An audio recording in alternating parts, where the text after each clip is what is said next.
Hey guys, Aiden here, and today I'll be talking about Mycobacterium leprae and leprosy.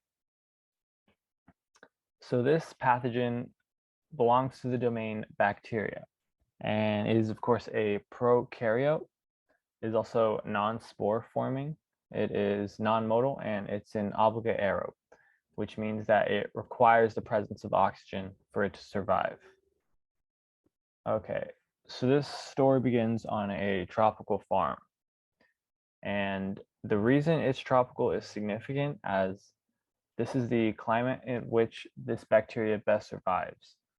So you're likely going to find it in parts of Africa, Asia, and Brazil. And so Mycobacterium leprae causes the disease leprosy, but another name for this disease is Hansen's disease. Hence this photo of Chris Hansen here. And what they harvest on this farm are armadillos. And that's significant because armadillos can be a reservoir for this pathogen. And another possible reservoir are, of course, people who have already been infected with the disease. So that's signified by this photo of Jesus and a leper. Another thing you take from this photo is that Jesus is in close contact with a person, and you'll know that that is required in order to contract this disease.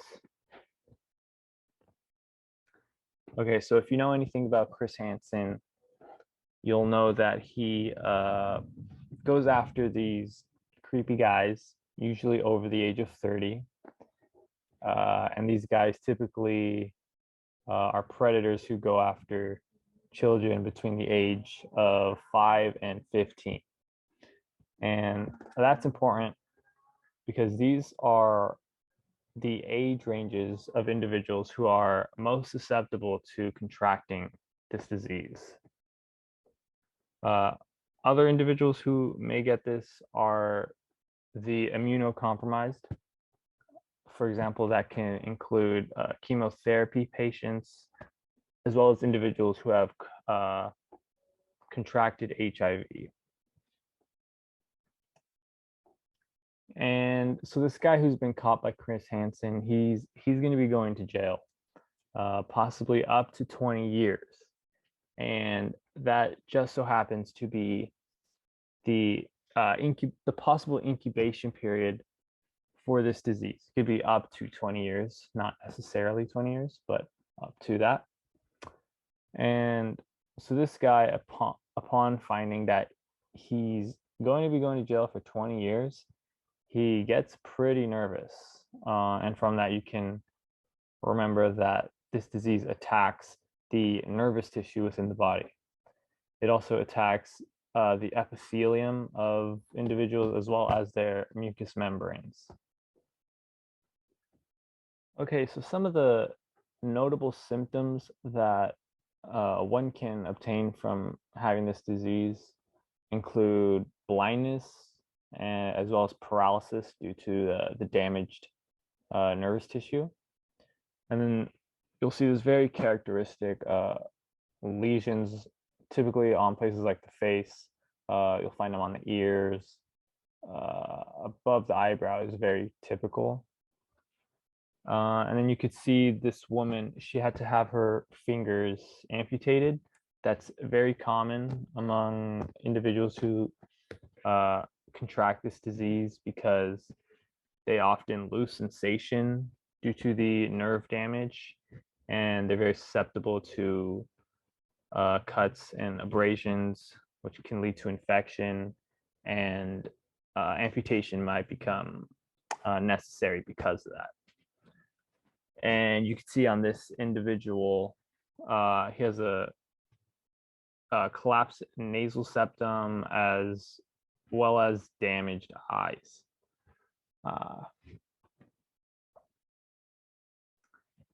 Okay, so in order to diagnose leprosy, you're going to want to, of course, start by looking for those patches of lighter skin that are very characteristic. We saw that in a couple slides ago.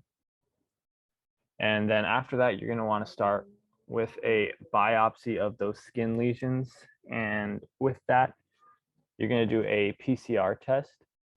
And that's represented by this gel electrophoresis that we see here. And then a acid fast staining. This is an acid fast bacteria. And you can see this bacillary bacteria, they clump together, and it's been called a pack of cigarettes. It's a kind of a characteristic look. So if you are looking for this disease and you see these clumped bacillary bacteria, you have a good idea of what you're looking at. All right, so the preventative methods include a variety of antibiotics depending on how severe your case is.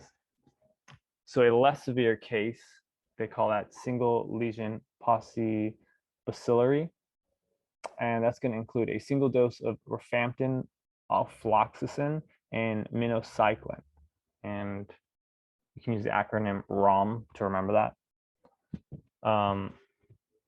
And then if you have more than one, so like two patches of skin lesions, they're going to call that paucibacillary. And for that, you're going to use dapsone every day and rifampin monthly for 6 months.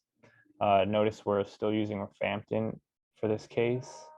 And then if you have a very severe case of this disease, they call it multibacillary. You're going to, again, want to use dapsone every day, as well as rifampin, just like in all our previous cases, as well as clofazimine monthly for 12 months, and a low daily dose of that treatment of clofazimine daily. So from this, you can see that depending on how severe your case is going to determine how long this recovery process is. And you should also know that this is a chronic disease, and if you don't catch it early enough, that that tissue damage, the nerve damage, that can be permanent. All right, so I hope this helped, guys. Keep studying. Have a good one.